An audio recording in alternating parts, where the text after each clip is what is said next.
Hello, hello, hello, Jesnia here. Larry. And you find us on a sad day, for this is the final review of Amphibia. We just watched the ending of Season 3, which is the finale. Yeah, so I think in the last episode I mentioned something about a possible epilogue that I saw on Twitter. Yeah, no, that was just literally Twitter spreading misinformation over the internet. And I'm very annoyed at the person who tweeted it and made it seem like it was real. I should have done more digging. That is true. But I didn't think to question that people would lie to me about the shows that I love. You think people would do that? Just go on the internet and lie? As Arthur, I think that quote is from. I think so?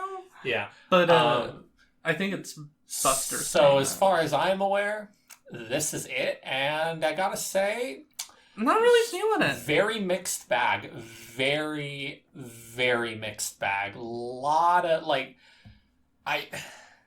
I almost liked it when they were just on Earth, honestly. Yeah. And it's funny because it's such a waste of time, but I felt like it was a little higher quality when they were on Earth than when they got back to Amphibia. Kind of felt like they fucking rushed shit once they go back to Amphibia. I'll give my thoughts briefly, and then we'll go over the series as we've done, and go episode by episode. But I will say, at the beginning here, it feels like this was 2 seasons mushed together. There was a lot of things that, a character would say something, and it would really feel just out of the blue, or Deus Ex Machina, and there wasn't really a lot of follow-through, I felt. Yeah. And also, with the time skip thing, they really hammer over your head the idea of, good things end, deal with it. And I've never really been a fan of those plot devices, but we'll get to that when we get to it. Yeah. Okay, so, Season 3, Episode 1, The New Normal. Anne and the planters get transported to Earth and try to adjust to a wild new environment. I believe that it was just them, appearing, right? Yeah, There wasn't really much that happened, was there? I can't God, it's all a friggin' blur, but I don't really think in the first episode that much happens other than them explaining everything to the mom and dad, and the mom and dad being like, we suddenly are perfectly okay. That's the market episode. Is it the market? It's all in one episode? One episode. That's a long... you know what? It's probably because it's a bigger... Yeah, that's what was confusing me, is because it appears to be just one big episode. Okay, that explains it. The parents are weirdly calm. Yeah. About a lot of the shit part of that happens. Is the glamour of living in a cartoon world. Yeah. But one thing that bugged me the entire time, it might be a little offensive, I don't like the mom's voice acting. Yeah, the mom's voice acting is very robotic and one note. She reminded me of BMO. She talks a lot. BMO. She talks a lot at you. Just, yes, and that was very upsetting, but now we are moving on to new thing. And it's Anne herself is Thai. Or Taiwanese? I don't know. No, because that's Taiwan. That's Taiwan. Yeah, I think they're just called Thais. They're just called Thais. I'm pretty sure we had this same conversation earlier. We had this conversation, and I looked it up, and I believe they're just called Thais. Yeah. But Anne's Thai, her father's Thai. They show several family members that all seem fine.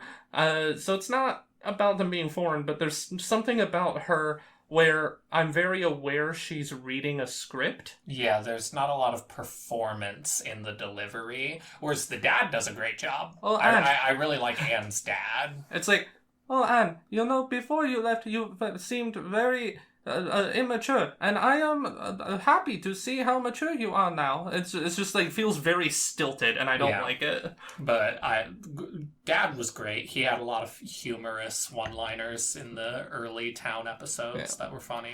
Maybe I'm just racist, though. I don't know. Well, she's meant to be a first-generation immigrant. Yeah. That's the implication, but I don't know. And nothing against the actual lady. I'm sure she's a sweet person. It's just the delivery was very weird. Yeah, it took some getting used to. I had a little hard time with it, for sure. As for the episode, I like that one because, Anne is having to parent the planters and keep them out of trouble now. Obviously, it's the whole gimmick of the season is that the roles are reversed, and I love them even Hop Pop just immediately getting into every problem. Yeah. And it was the start of them being hunted by the one Terminator bot, which was great. Yeah, the Terminator Could we bot have was gotten awesome. more of that, please? Yeah. I loved the way it was like slowly upgrading itself after each defeat, as it's like simultaneously getting worse and worse and like more worn down and better. Yeah. Well, like I like its laugh. I'm not going to try to reproduce it because it's weird. It sounds like a Mario like ghost laugh almost, not like Boo's, but like other ghosts. Yeah. It was very creepy, and I like how it like just waits and listens to the cell signals and such, and looks through security cameras. It's very cool character. Wish we had more of him, but oh well. Yeah. I also liked. I mean, we'll get you to can it. go on. We'll get to it in a couple episodes, but I also liked the weird like attachment to being alive that it had, because it was very not okay with the time limit. They're sentient. Yeah, with the time limit that was being imposed by Andreas. Next is Hop Till You Drop. Anne brings the planters to the mall for a crash course in Earth survival. This episode's great. Yeah. I love Polly beating up all the babies. Yeah, which is only acceptable because she's a baby. I love Hop Pop's, like, falling for all the scams. That was funny. Yeah. Him just, like, struggling to get through everything. Come on, Anne. Do they really think that I'm that dumb? Yes. Yeah, that makes sense. I love Hop Pop. Hop Pop. I actually have a slight amount of faith in that Hop Pop of the three of them would have been able to get through it all, because he ends up getting screwed over more because they think he's a thief, not because he falls for any scams or anything, to my recollection. Maybe he fell for a scam when Anne wasn't looking. Mm-hmm. It was something. I loved Sprig's just incessant need to touch just so many textures. Yeah. But good episode. Once again, Anne being a parental figure. Yeah. And I love how she's just like, I thought that throwing you in head first would work. It worked for me. And they just laugh at her. It's like, no, it didn't. You nearly died constantly. Yeah. We were constantly looking after you. Yeah. And they show a bunch of stills from episodes we don't get to see. It was funny. But even just with the stuff that we did see, she's constantly just wandering into things. Like 20 episodes worth. Yeah.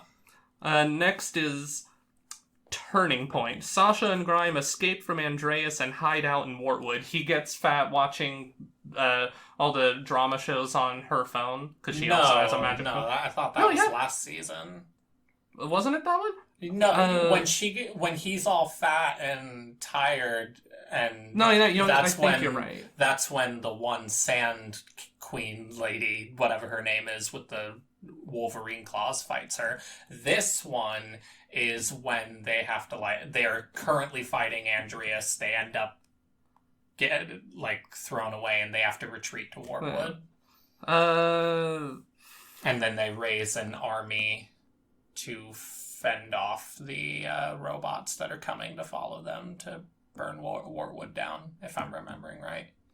Yeah, the big robot that has all the little tiny robots on its back, and and they try to hold it off, but then the whole town joins in. Good episode, because it actually bothered to continue the story. Although then again, all of the non-story episodes were kind of the ones I liked this season. So yeah, but it's weird. It's all of these episodes have I hate them and I love them at the same time, because they're the best episodes in the season.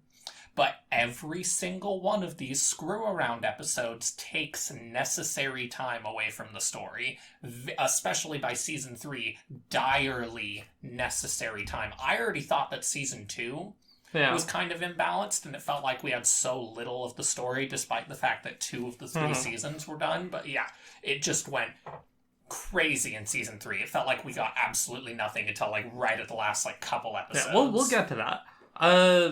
But I like this episode. Sorry for confusing them. It all kind of starts to blur together. Yeah, there's a lot. There's a lot. But I like them basically speed running Anne's arc through the Yeah. town. Because in one episode, she becomes friends and trusted by them and everything. Sasha also had the band episode. I guess there Yeah. was that. But still, she definitely went through this faster than Anne, even though she was a worse person. Yeah. But it was a good episode. Thai food. Sprig tries to get rid of the food truck that's threatening the family business. I hated this one. You hated the episode? Not.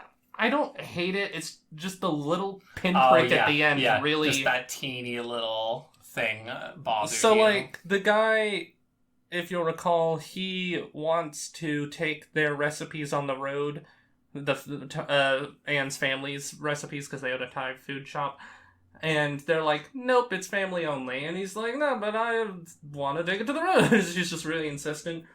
And at the end, when he's all sad because he just watched Sprig's revelation because Sprig wanted to be family, and so he gets on into all the hijinks he gets into in the episode. And he's happy when Anne's mom is yelling at him because that means he's family and not a guest. That was sweet. Yeah, it was a good thing. But then the guy's just like, I'm sorry, I just wanted to be part of the restaurant. And come to think, and when I actually think about it, this is a gross, like, what was the phrase? Cultural appropriation, I think. I think this is. I think he said this is a gross creation of your culture. Yeah. Yeah, and in his specific circumstance, he is correct, because he is specifically opening up a Thai food truck with a clearly similar name in front of their restaurant and incessantly requesting their recipes. That's gross. However, cultural appropriation is not a thing. Fuck you. So when I hear about it, it's just that tiny little pinprick. I'm like, oh my god, fucking shut up. Yeah. I get it to a certain extent. Well, if all cultural appropriation was just an example of what he was doing, then sure. But 90% of the time, it's that white guy's has dreadlocks. Like, fuck you. I've never understood Culture mixing is culture. Yeah, and I don't know, I feel like it's more ethno-statey to, like... Oh, definitely. Not allow... Especially because they always act like because they have some blood tie to it, they invented it. It's No. like, you didn't... you're following a recipe, you didn't invent the food. You don't... Now, if the person who invented the food literally came down from the sky and said, no one who is not me and my family is allowed to cook or eat this food, okay. Yeah. You win. Little golf claps to you. I'd probably still just go to war with the sky people, but whatever. I would not go to war with the sky people. Maybe the ground people. I mean, those are worse. Maybe the sea people. That's the worst. You're insane. Never fuck with sea people. But... Had you ever seen an anglerfish? I mean, I don't have a response. Next episode. It was a funny episode. That was just like one little bit. That was a little... I mostly didn't like it because it was just a little, like, clear echo, like mouthpiece for the writers, which was weird. Like, pretty much all of the other Thai stuff is done really well, and it's informative. I like I liked it, but that part was kind of weird. It kind of felt like it was just the writer talking, not the character talking. Cultural appropriation as a phrase is something that I can't take seriously, but just to put it out there, again, in the specific circumstance portrayed by this episode, if that's what you're talking about with cultural appropriation, then yes, that's scummy. Yeah. Moving on. Let's see. Adventures in cat sitting. The planters volunteer to take Domino to the vet. Oh, yeah. Funny episode, one we could have cut. Easily could have cut it. Doesn't really amount to much. I don't even know that... They don't even really, like, make any new friends that are important for the end of the season I don't in that know. episode? Well, because you got the archaeologist lady, you got the scientist people, you got the mech people. Mm-hmm. I think that's it. And so honestly, yeah. Well, the thing is that when they finally get Domino to the vet, which was a whole funny thing, like it was a funny episode. They all start. Pardon me. They all start badgering the vet with questions about frog biology. And you would think that would turn into this guy knows about them because frog people. And, that would be useful to have a guy with some idea of frog biology as a doctor because what happens if they get hurt? They're in the human world. So it makes sense for him to be a friend, but I don't think he really comes up again. He never comes back. Kind of a plot thread that could have gone somewhere a bit more, maybe. If they had brought him up, then I would say, okay, you don't need to cut the episode. It serves the overall plot. But no, ultimately, it was just about them being like... Well, I remember the point of the episode was that Hop Pop had he believes that they crossed the line from being guests into being moochers. Yeah, because they had their... I loved the story of the mooching family member that was not a family member at all. They just painted themselves there. Luckily, eventually he went away on his own. Down the line, we threw him out a window. It was great. Yeah. But I did like it for the scene at the end when he talks about them being moochers. And Anne's dad is just like, you kept our daughter safe for months when she was in another dimension. You don't owe us anything ever. Yeah, that was really sweet. And maybe you could find a way to do that in a different, more important to the show plot so you can make time. But other than that specific thing, I don't really think anything else in the episode is particularly necessary. And boy, is the end of the show will need any minutes it can get. Yeah. Although I will say, and I always say this, it's not always as simple as adding more episodes. Oftentimes what it comes down to is you didn't make the writing tight enough. Yeah. Because you can do a lot in 11 minutes if you're a good writer. It's also, we're already in season 3, and I feel like some of the legwork should have been there could have been 5-second scenes spread throughout the series. Yeah, just little teeny bits, especially. I mean, we'll get to it, but King Andreas. I'm hoping stuff. I'm hoping that as we talk about this, we'll remember stuff that paints things in a better light later. But I don't think we will. Yeah. Next is fight at the museum. Anne and the planters try to rob a museum. Rather than Anne. So first off, Anne's exhausted because she's researching 24/7. Yeah. I wonder if she ever stopped researching. But anyways, but a later thing. But she's researching 24/7, which has driven her insane. And instead of asking the museum lady for help because she has a jar that's clearly from Amphibia, they just try to steal it. Yeah. It was humorous. It was a fun episode. Funny little episode. Definitely necessary for the plot because you got to introduce the archaeologist lady and the secret writing and the prophecy and the alms or whatever.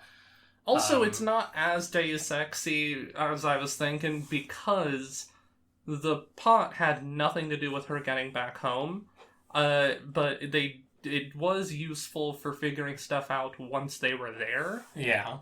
But a little odd. But as for the museum lady, I was really concerned that she was going to end up being evil. Yeah, because we had the same thing in Owl House with the guy who runs the Witch Hunter Museum. Yeah, so I definitely felt those vibes too. I was just like, please do not betray, because that would break my heart. Yeah, but no, she doesn't even really amount to that much after that episode. I feel like of all the people they call back to in the human world, they call back to her the least. Yeah. Next is Temple Frogs. The Boonchoys take the planters to the Thai temple. Yeah, okay. This just like a family powwow episode. A little frustrating at first, but then I remembered Anne did not tell her parents the full story. Yeah. Did not tell them about an invasion. The only thing that they know is that the planners need to get back home. That can wait one day. Yeah. Or, well, not even a day, an hour. Yeah, that can wait but when you forget that, when you look at it from Anne's point of view, it seems like the mom's being unreasonable because it's like, no, I need to go, but Yeah. it's her fault for not sharing those opinions with her and feelings with her mother. As for the importance of the episode, it was a good Anne family episode because Anne didn't realize the importance of this. I feel like it kind of slipped her mind. She was gone for months. Yeah, the community helped out her parents through this time. Yeah, I liked that part when the mom was talking about the dishes. It's like all of them cooked meals for us and helped us when you were gone. Yeah. I think she was gone for like 3 months because it was a whole season, enough for the winter to go by in Amphibia. And the one thing that's a little annoying about this episode is that, like, I know that they're a strong community, but no one freaked out when the frog people were revealed, and they're all like, "Well, just keep your secrets. You're good." I would kind of like, weird. I don't know. I guess that the best way that they could have done it to make it a little better, because I do just accept the veneer of cartoon world blind acceptance. Yeah, I accept that.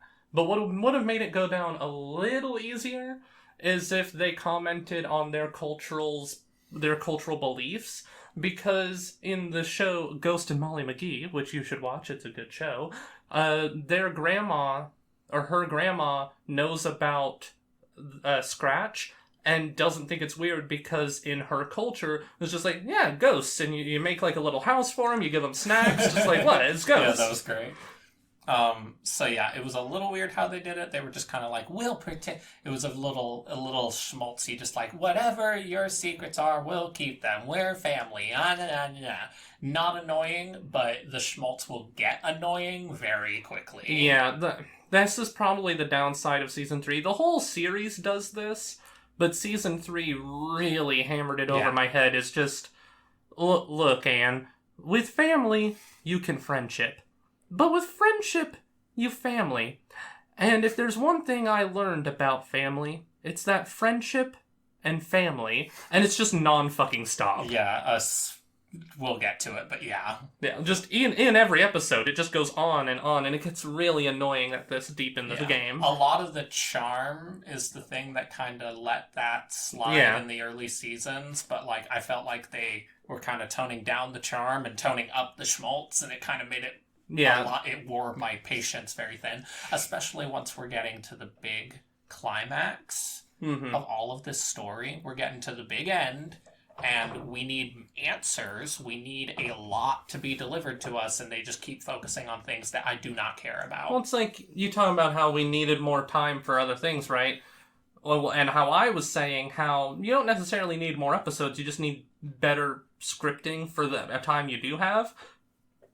In the finale, there must have been a minute and a half solid worth of emotional, like, look, my family is here, and if you think that I will let you hurt the people that I love, well, then the people I love will be surprised to see that I will not let you hurt the friends that I love. It's like, my eyes were glazing. Like we were just looking at each other, just like, you seeing this shit? Yeah, it's just like, are they still talking? They had I swear the planters had 5 speeches to Anne, and I'm like, I think Anne gets it. I think Anne's pretty aware of the situation. But let's move on. Fixing Frobo. Polly tries to bring Frobo back to life, and she rushes it, and he's all busted up. But she's made friends with these YouTubers, a couple mechanic girls who are also making robots, and they give her pointers. And what this episode does is it shows us that Polly is really, really fucking smart. She just didn't have access to the internet. Yeah.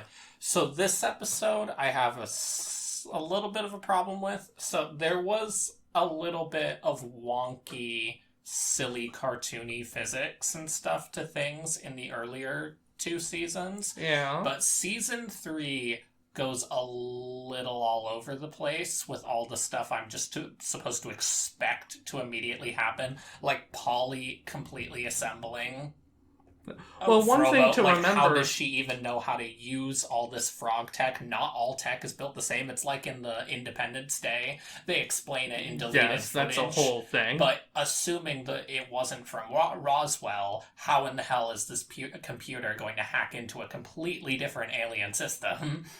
Well, first of all, to fully clarify for those who don't know, one of the big plot holes in Independence Day is, as he just discussed, how would our computers possibly hack an alien computer? That's because our computers were modeled off the computers found at Roswell. Yeah. So that's how. It actually does make sense. It's just a deleted scene. I hate when that happens. Yeah. But anyways, in this, I don't know, a lot of technology, one way or another, is going to be analogous because it's physics.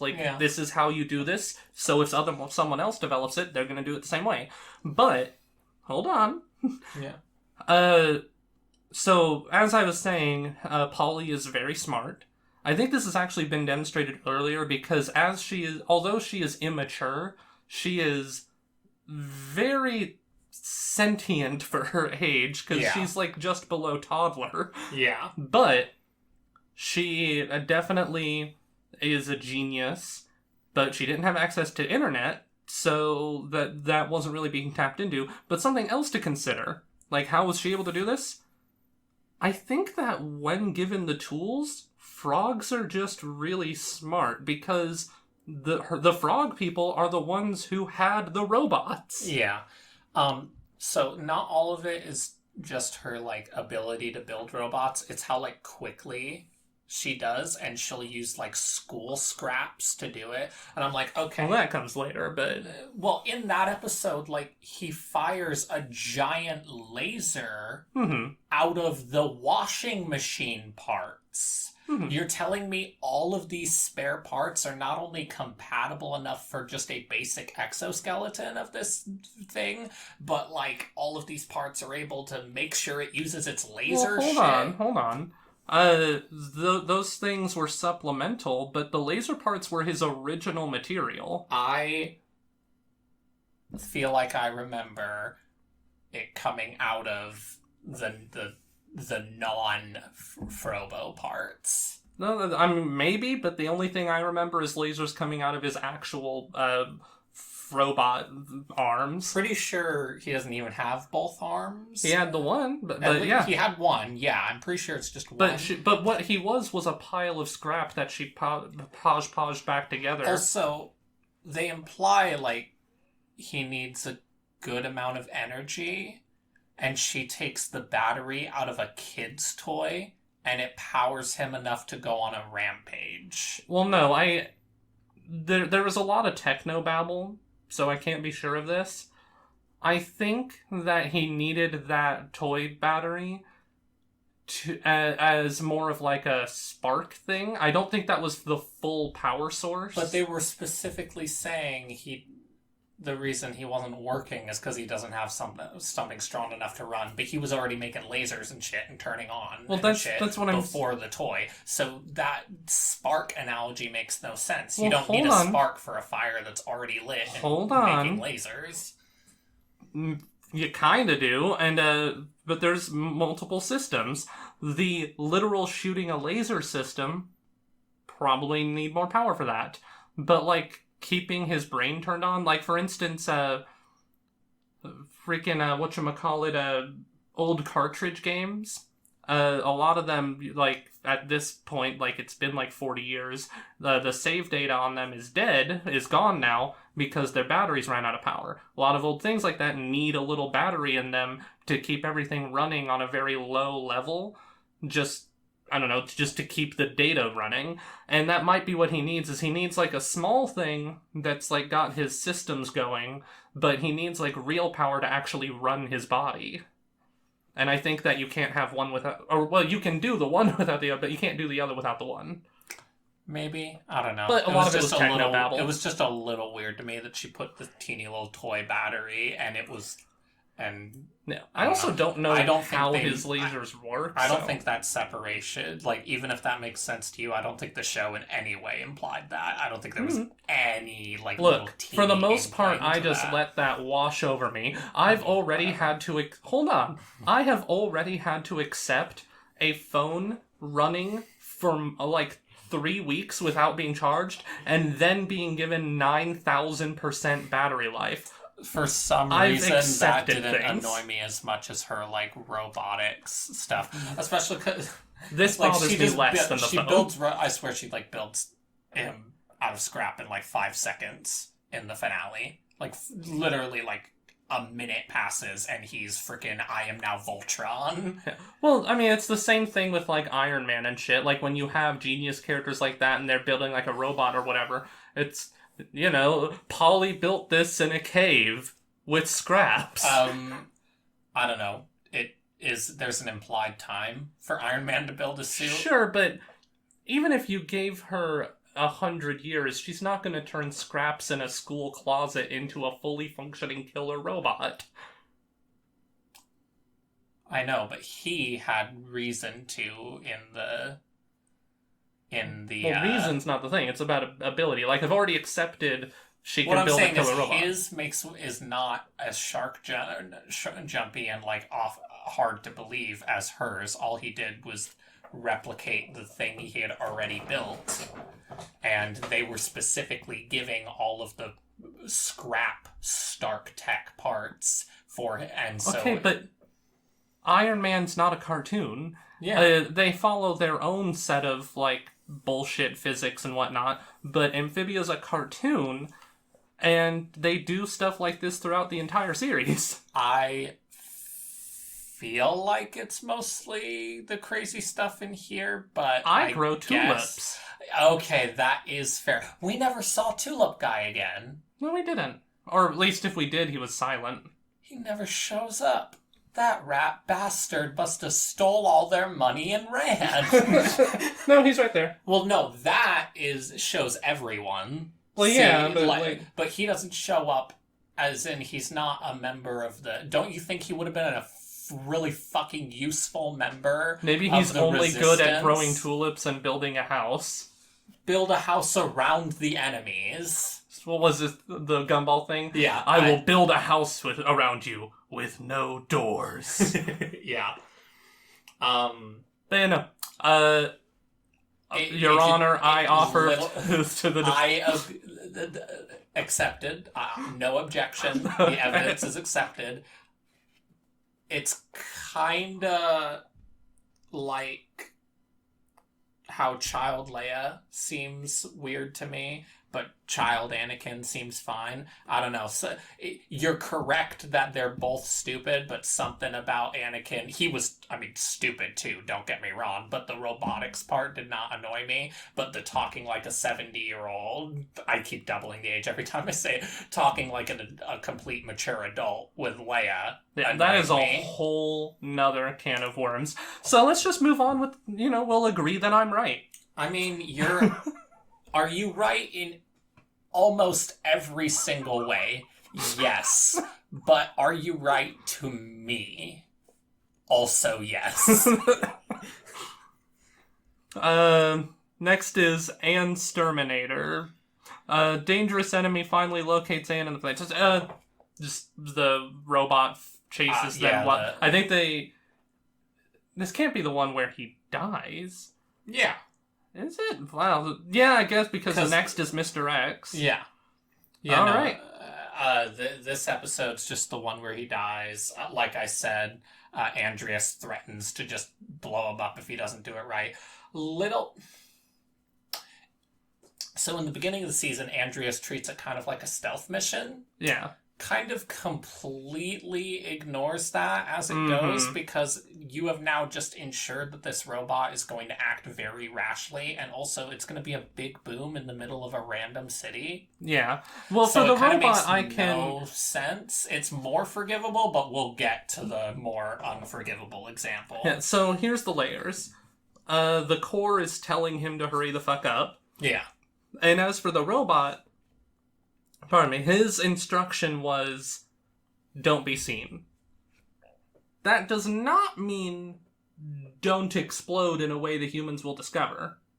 I guess. So, like, that's the problem with giving a robot instructions. It's like those Amelia Bedelia books. Yeah. For those not in the know, Amelia Bedelia was a children's novel series, with picture books rather, and the whole gimmick was just that she takes instructions completely literally. If you tell her to draw the drapes, she will put up an easel and draw the drapes. That's the whole gimmick. And that's what you're working with a robot. He was told, don't be seen. He was not told, make sure that no humans ever discover your existence, period, in any way. Yeah. But decent episode. I remember, like, barely any details from it. They just kind of killed the robot. Well, they finally revealed to her parents what's going on. Oh, yeah, it's the whole junkyard fight. Yeah. I remember now. Because that's how he dies. This is kind of where we realized we didn't like the mom. Yeah. Or at least where we discussed it openly with each other. It's yeah, just I just didn't... Hey, you vibing in this shit? Hell no, I ain't vibing in this shit. Hey, Larry. Do you also hate her voice? Yeah, and it was pretty so mean. I feel like I'm being so mean, but I can't help it. I mean, like, it's nothing against her. Like, I wouldn't erase... I wouldn't make a new timeline. I just want her to enunciate more. I want her to... Like... Is she standing in front of someone to talk to? Like, I want her to read her lines as if she's actually living this. And not on a phone. Yeah. But anyways, yeah, it's a good episode. Her parents are a little weird. I like the dad. I like that he's a gamer. Yeah, no problems with dad. Yeah, the dad was pretty great all the way through. In fact, he had less quips in the later episodes. Yeah, and that made me sad. And then we have Mr. X. Oh, no. Anne takes the planters to the movie while the Boom Choys try to stop a government agent from finding them. This is going to be another 10 minutes on this person alone. I'm going to click on this because I want to verify some things. Oh, yeah, we never did actually find out, I guess, didn't we? Let's see. Mr. X. Voiced by RuPaul. It is literally RuPaul. Weird. Yeah, so here's the deal. How do I put this? Carefully, you must choose your words. Fuck them. I don't hate Mr. X so much as I'm utterly confused and flabbergasted by their presence, because the entire time they were on screen, rather than thinking about the plot, my main concern was, but why RuPaul? It was weird. It felt very extra, as the kids would say. Yeah. It felt like, hi, I'm taking over. This is my plot now. Like, and it just felt like every single tiny movement had 100% of Mr. X's energy and flamboyance to it. It was just a little much. Just a little much for me. Very distracting in a show that is not... If this was like Sailor Moon and everyone was dancing like Manic Pixie Dream Girls, like Starversus, this personality totally fits Starversus. Freaking everyone in Starversus acted like this, and I had no issue with it. I love the unicorn head lady. Yeah. But here, it felt really distracting and out of place, and I didn't like it. I think that one thing that would have improved it is if... Alright, so ignore the episode limit, because the fact that everything was already crunched. I would give maybe Mr. X their entire own episode so that we actually know what the character's deal is, because they are very central to the plot, and yet simultaneously we know nothing about their personal goals and desires. All we know is, I am a special agent, and I am going to find these frog aliens. Yeah. And it's like that for 1,000 hours. And just so... It's like, how can you be so central on stage and yet have so little to do with the plot? Yeah, and I feel like that comes from so much of the energy of the acting. It was very much just like, I am a freaking infinite sun of infinite radiance and light, and you will be incapable of looking away. Well, like, alright, so one of my favorite old characters, Spooky Girl, whose name I'll always forget, She got an episode where we actually saw her home life and what she goes through, what her family's like, what her personal dreams are. It's like, if you're gonna have a character like this, you're gonna introduce them, they're gonna be like a big part of the show. We actually need to know the character, and no, being flamboyant is not a backstory. Yeah. Not a personality either, really. Like, very, and also the character, I mean, we'll get into it because it's a couple episodes from now, little inconsistent of a character, very confused as to if they're malicious or not. They seem very malicious, but then suddenly aren't. And Yeah, like, we'll get to that. Spider Sprig. oh, I love... Oh, wait, no. Before that is Sprig's birthday. Oh, Anne tries to give him the best birthday because birthdays in Amphibia are basically just, alright, here's your mud crown, stare out the window and to contemplate your life, and we're done. I liked that part. That part was great. And Anne gets all annoyed because after the massive day she spends with him, he still says this, like, it's definitely in the top 3. And she's like, what are the fucking other 2? Yeah. I love the first one is his own birth, and she's just like, oh yeah, that makes sense. When I was given life. Just, oh, yeah, that makes sense. And then the second one's when his parents gave him his hat. That was so sweet. I knew it was going to be something about the parents. It's like, Anne, you know not what you do. I was just sitting here like, Anne, you know better. Come on. You're going to hear some really depressing story about how on their birthday they lit a candle in the night and guided him home from some bullshit. Yeah. Also... That's weird. What? Well, I was just thinking, like, they make a very big deal of the fact that they don't give gifts on birthdays in Amphibia. Yeah. His parents gave him a gift. Yeah. Mildly inconsistent. Mildly, I wonder if there's some reason why? Question mark. I mean, you'd think that he would have brought up just, like, the only other person who gave me a gift on my birthday was my parents. Yeah. But, like, it was very weird. And it wouldn't be that weird, it's just that they really point out that gift giving's not part of the deal for them. Yeah, that was, a little inconsistent, yeah. But he should have just said it was, like, a birthday I got to spend with my parents or something. Yeah. Like, we went to this lake that I'd never been to before, and it looked nice. Something. Simple, eloquent, gets to the point. Now we have Spider Sprig. This one... Very good, and yet the last 2 minutes annoyed the fuck out of me. Yeah, well, I really didn't like the end message. I get it in every example except for the actual example they gave. Yeah. Because the implication is normal vigilantes are a problem because of their showboating and the destruction they cause. Sprig was... all of the damage that Sprig caused was because he was on the run. Yeah. Also, a little fairness to Sprig, collateral damage is not as big of an issue where he grows up. It's mostly forests. Yeah, well, the girl doesn't know that. Yeah. But it's still, like... But they treat it like it's the lesson of the episode, though. To be clear, if you haven't guessed, folks, this is the Sprig's a Superhero episode. There's a couple things to unpack. So, first and foremost, just, he was running away from someone trying to kill him. So, what do you want him to do? Just sit there and die? Right. So I hated that he was punished for that. Also, I don't really like the message of, like, oh, I was just doing it so people would like me, and that was wrong. I'm like, yeah, but he was actually helping people? Yeah, I don't know. So this might become a little crazy to y'all, but I don't care that much about people's reasons for doing something good. Yeah. Let me put it this way. Let's say that tomorrow Elon Musk becomes utterly convinced that heaven's real and that he won't get in unless he gives up all his money.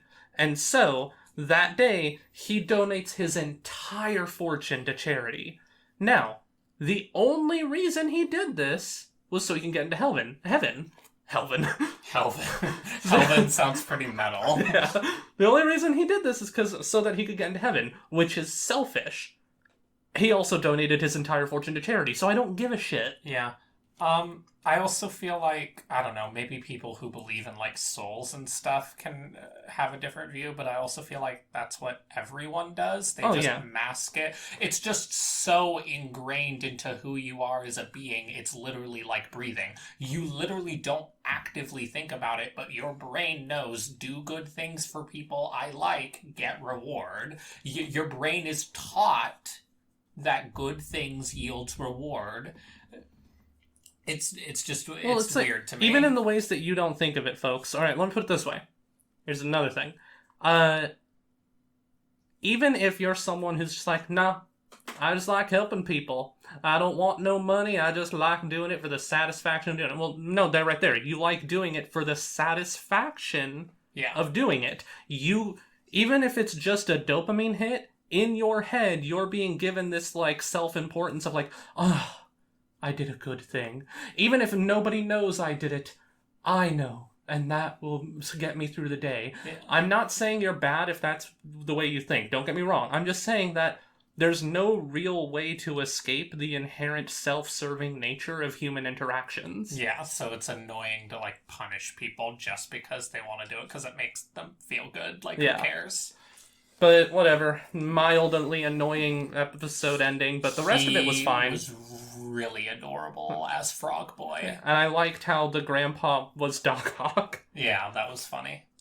Next, Olivia and Yunin. Back in Amphibia, Olivia and Yunin try to rescue Marcy.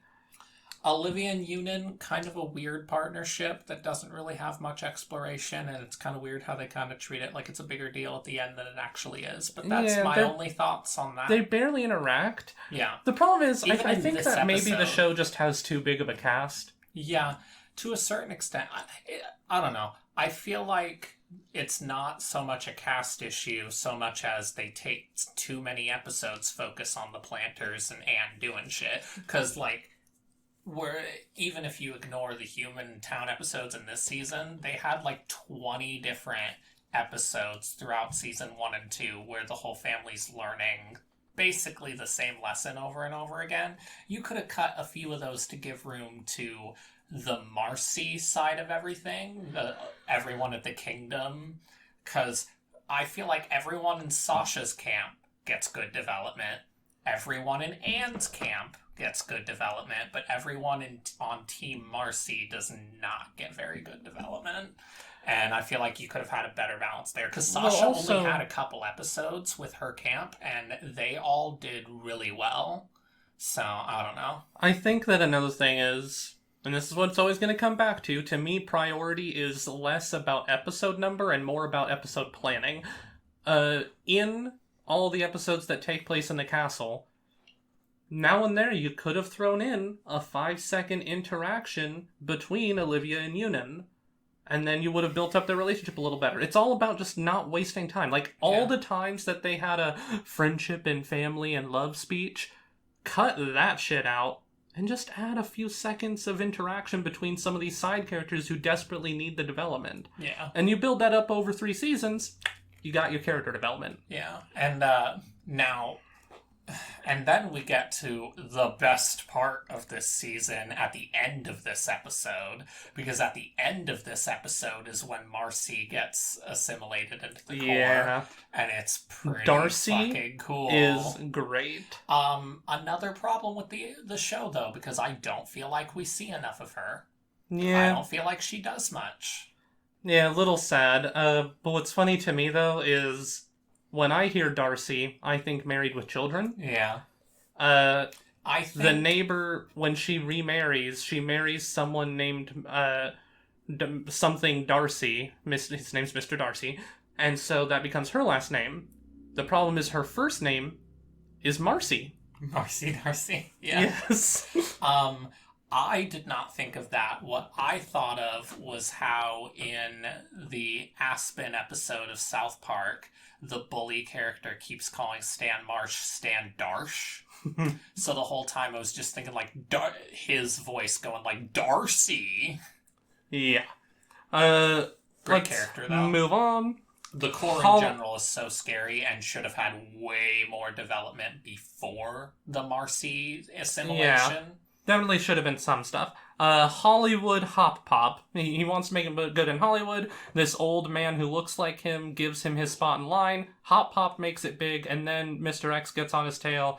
Hop Pop switches with the old man, gives him his career. Simple, funny episode. I like it. Yeah. I thought it did a good job. I like the voice of the... Well, what I love is that... Oh, sorry, go on. I like the voice of the random old man, because it's a very familiar voice, but I can't remember it off. Stewie's brother.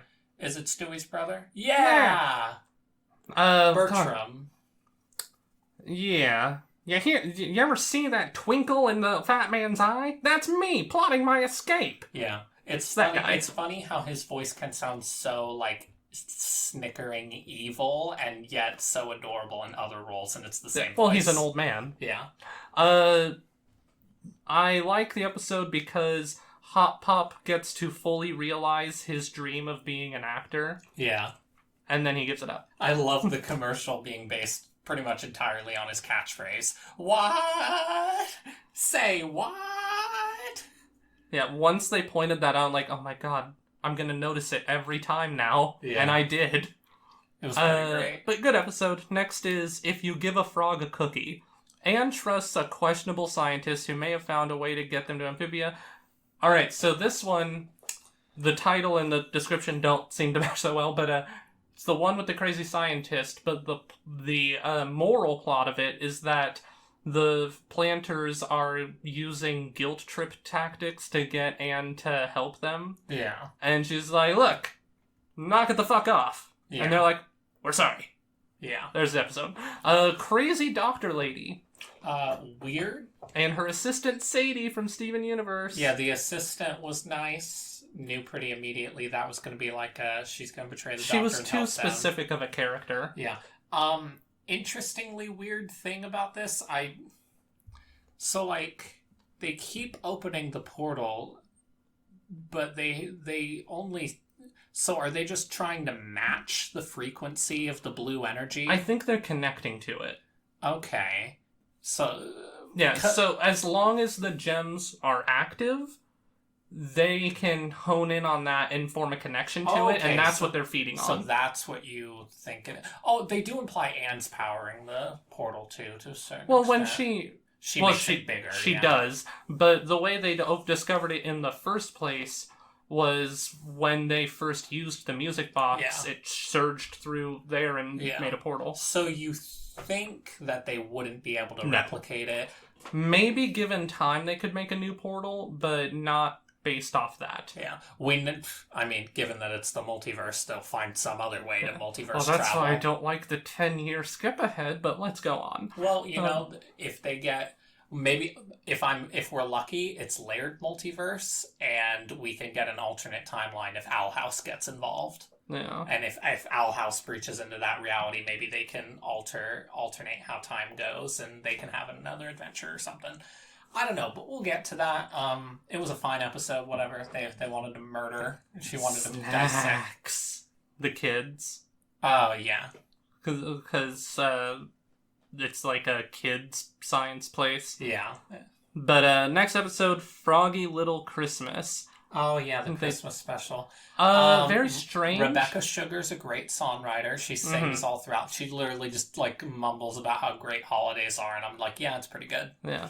She literally could just write about... If it's special to you, then that's what makes it special. Yeah, she could literally write about, I'm chopping carrots into my soup. And I would love it, because she just always manages to put some dumb ukulele chord to it. Yeah. And just what I just did. She could babble anything. Yeah. Yeah, it was a fun episode. A little weird that Andreas just went full giant killer robot mode. Yeah, little stupid that the government did not immediately notice the giant killer robot and assemble its task force and stuff. Yeah, this is where it really starts to become inconsistent. I feel like honestly, I feel like the production on this season was rushed. Maybe. I don't know what happened behind scenes, but Jesus. COVID is the thing that happened, and COVID will screw up anything, so they might have gotten screwed over on a bunch of stuff. But I don't think we're ever going to truly know, sadly. Yeah. Next is... I do want to say, I loved how they keep asking to have it explain to them what Christmas is. Yeah. And Anne's just like, well, it's an opportunity to be with your family and show how much you care about them. I'm just like, okay, no, stop. Explain the basics. Yeah.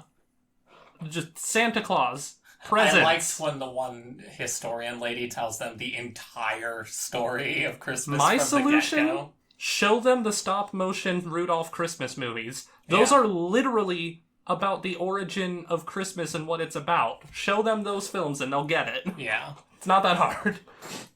Alright, anyways, next is escape to Amphibia. With one shot at getting the planners back to Amphibia, Anne and her parents must go up against Mr. X and the FBI.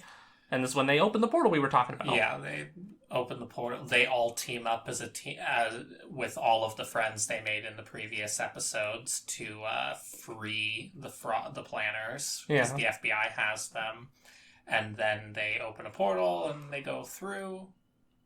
She does her big "I'm super cool and blue" powers to push everyone away and make the portal bigger, and then they go through, and then the parents scold Mr. X and be like, here's what's going on, you need to get your shit together. Oh.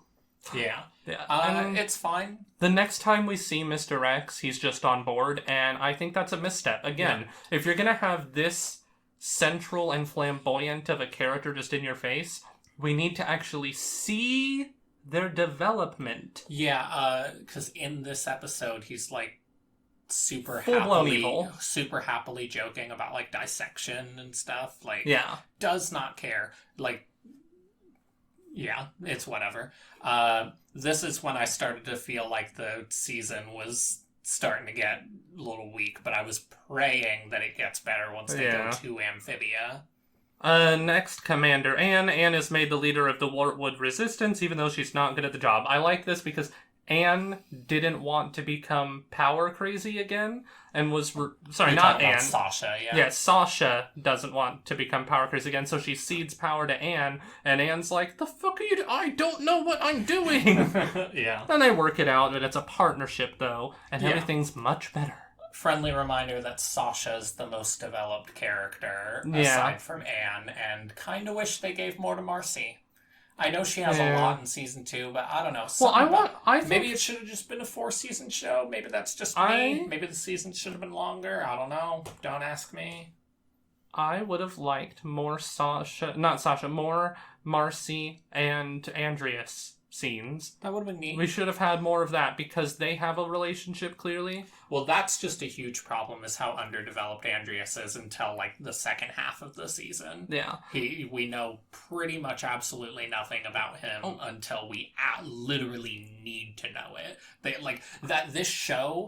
The thing that season 3 made me realize is this show will do absolutely anything it can to obfuscate all information to you until you literally absolutely need to know it in order for the plot to move forward. Yeah. It's a little annoying how they don't it's like they drip feed you without the drips.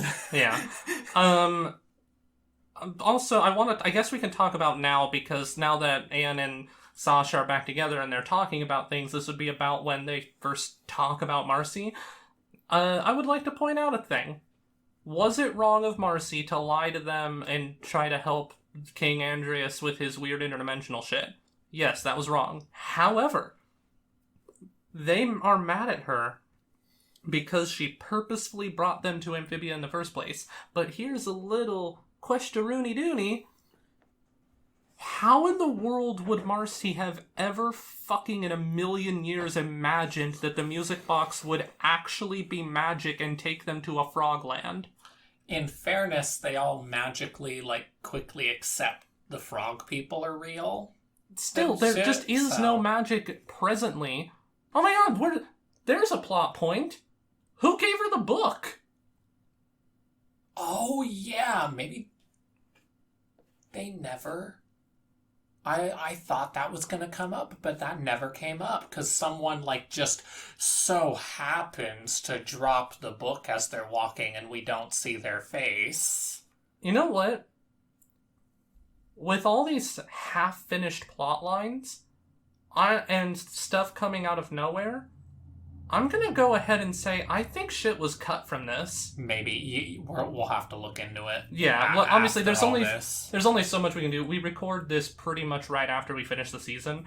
But if you guys watching know anything about the behind the scenes, drop it in the comments, because as we've pointed out more dead ends and random starts, I'm starting to think that this season was heavily fucked with. Yeah, and COVID will do that. Sure, COVID is still destroying TV shows and movies, like, still at this point. Yeah, because people are idiots and won't treat it seriously. We're watching one of the coolest shows out right now, The Orville, and you can really tell how, in some scenes, how coronavirus made them have to, like, film scenes where the characters are in different rooms. Like, they're clearly not actually there together talking to each other.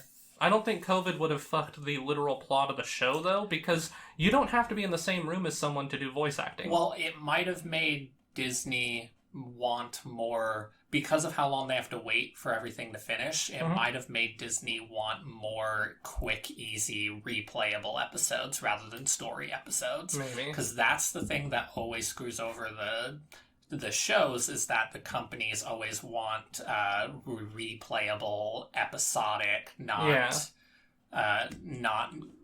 don't need to worry about the plot or anything episodes. You can just throw one on. And so I think that could maybe, as the pandemic was happening, that was kind of a thing where it was like, okay, we need to. I think it would have happened halfway through production, though, because if in the beginning they came through and fucked with the script, then all this shit would have been still coherent. Yeah. We might have seen some implications, but you wouldn't have this random person giving Marcy this book, because they would have written that out if that was changed that early. So the only one thing I know for sure was cut was there was a Halloween special that was cut. That was the last episode. Well, I'm definitely curious what was in that episode, because those episodes are canon, even if they aren't that relevant. Yeah. But yeah. Anyways, next episode, Sprig and Ivy devise a scheme to be together, because Sasha puts them on separate teams for a mission. It's just them being cute and annoying. Fine episode. Not that necessary. Yeah, another one that I would be willing to cut if we need to make time for the other people. Especially because, like, you want to give each character their own episode. Spivey already had screen time. They're good. Yeah. I think that you could just give them little quips during different episodes and they're fine. Yeah. There's not much else to say. They were just young love is annoying. It was very funny how annoying they were, and doing all their dances together and stuff. And I loved Sasha's freak out. But because you succeeded, I'm only slightly furious with you. Sasha's Angels is the next episode, and it's the one where Toady, the mayor's assistant, mans up. I believe it. Is that not it? Yeah, that's it. Okay. Kinda. He doesn't ever do anything impactful in the finale, so it's another episode that doesn't really need anything. Yeah. I liked it. It was a good episode. Just totally pointless. He doesn't do anything in the finale. There's no big fight or anything that he does. Yeah. He might have one or two punches he throws in the big fight in part 1 before they go to the human world, but, like, I don't know, like, dedicating a whole episode to him, like, if I'm trying to make room, that would be one that I'd make room, even though I liked the episode. I thought it was a good episode. I like that his name is Charlie, so it's like, and he ends up becoming the new de facto leader. Yeah. But yeah, I can't really argue with you. It's kind of a pointless episode in the grand scheme of things, but it was a good episode on its own. Yeah. Ulm Town Road. Yeah. They've searched for the city of Proteus. Ulms are a type of cave lizard, basically. Yeah, when they first mentioned Ulms, I thought they were saying alms with an A, not ulms. Which also would have made sense, because alms are basically any sort of donation you would give to a person in need. Yeah. That's, the phrase, alms for the poor. Yeah. So the Mother of Alms does sound like a thing. But yeah, no, it was just a bug thing that I didn't get. Yeah. The episode was alright. I liked that the queen was just outright called an idiot. Yeah, the queen was a little much for me to handle. It was a little sappy with the whole, they gave everything for you. Yeah, well, and once again, I don't know if it's just that my acceptance meter has run the fuck out by season 3, or if they really were playing it up, but either way, Jesus Christ, tone it back. Yeah, it was very thick. Not an issue that I felt in season. I like a lot of their speeches. I could drizzle this episodes. fucking pap on goddamn pancakes. Yeah. Interesting callback to the twins, though. Didn't think they were actually going to come back. Well, that's again. what I'm talking about, though, like, with foreshadowing type stuff. Like, if you space it throughout and you plan it correctly, there you go. You've got these twins. You don't need to build up their character giantly because they're in an episode where you see their personalities. I'm a little teeny bit upset we never got the King Grub or whatever. That's right. They were doing an Avengers Assemble basically for this whole season, and yet the King Grub hog never appeared again. Yeah. Although it would be great if there was like an Easter egg, like in the battle, we could see him flying around. You probably can. I wouldn't be surprised. Yeah. So if there's at least that, I will accept it. But we see the next episode of the Mother of Odin's. Yeah, they just meet the actual matriarch of the Alms, and they go inside her brain. Very gross. Well, not in her brain, in her head. Yeah, they rub ointment on her brain. Yeah, they rub expired ointment on her brain. Doesn't work. Yeah. But then I like this episode just for Hot Pop. I like Hot Pop's relationship with the Mother of Olms about getting old. Very relatable. Just like, so do you remember it? Nope. Sorry, it's gone. When you get older, your memory and your body stops working and starts deserting you like bad friends. Yeah. But then she ended up having the prophecy written down. Yeah, she wrote it on the ceiling. Yeah, so... Also, and prophecy was kind of... Not very memorable prophecy. I'm spoiled by Harry Potter, which has just a great prophecy in it. Yeah, this was... Unless I'm mistaken, I'm pretty sure this was the kind of prophecy where it's just like, 3 girls will have stones and do some shit. Yeah. Whereas, with Harry Potter, as you were talking about, neither can... And either must die at the hand of the other, for neither can live while the other survives. I love me a good prophecy. Flows like fucking butter. And even the Percy Jackson one isn't that great, but I like the last part, Olympus to preserve or raise. Yeah, gravity falls. When gravity falls and earth is sky, beware the beast with just one eye. Pretty good. Yeah. Pretty good. Working the name of this show in there. Yeah. They earned it by that point. Oh, yeah. Well, with Gravity Falls... little winks at the audience and to like secret codes and shit is the entire fucking thing. I want to watch Twin Peaks so badly because that's like what it's we need based to at some off point. Of. Yeah. Twin Peaks, we're going off track here, but Twin Peaks is a show where I have heard people talk about it for pretty much my entire adult life, ever since I started watching YouTube. If I watch a podcast, eventually that podcast will talk about Twin Peaks, so I've heard people talk about it endlessly. I have no fucking clue what that show is about. It's pretty great, yeah. Like, I've absorbed most shows through osmosis. Like, I have an idea of the plot of Game of Thrones. I have no fucking clue what the hell happens in Twin Peaks. Yeah. But anyways... next episode, Grime's pupil. Due to dire circumstances, Grime is forced to train an apprentice. Yeah, this is just to get the Toad Army on board. That Sprig has to duel her. I was going to say, is this the one where he fights Sprig? Yeah. Okay. Decent episode. Another one that's not insanely important because Sprig has already had a lot of development episodes by this point. But it was nice to have him become friends with Grime. It was not bad. I would definitely put it much higher on the totem pole than some of the other episodes we mentioned that we could cut, but it's another one that, like, direly speaking, it doesn't do anything insanely new for Sprig's character or anything. But we do have Sprig calling him Grimathy, and Grime telling him, if you ever do that again, I'll eat you alive, I think. Yeah, that's what he says, yeah. Okay. Sprig is adorable, and that doesn't change.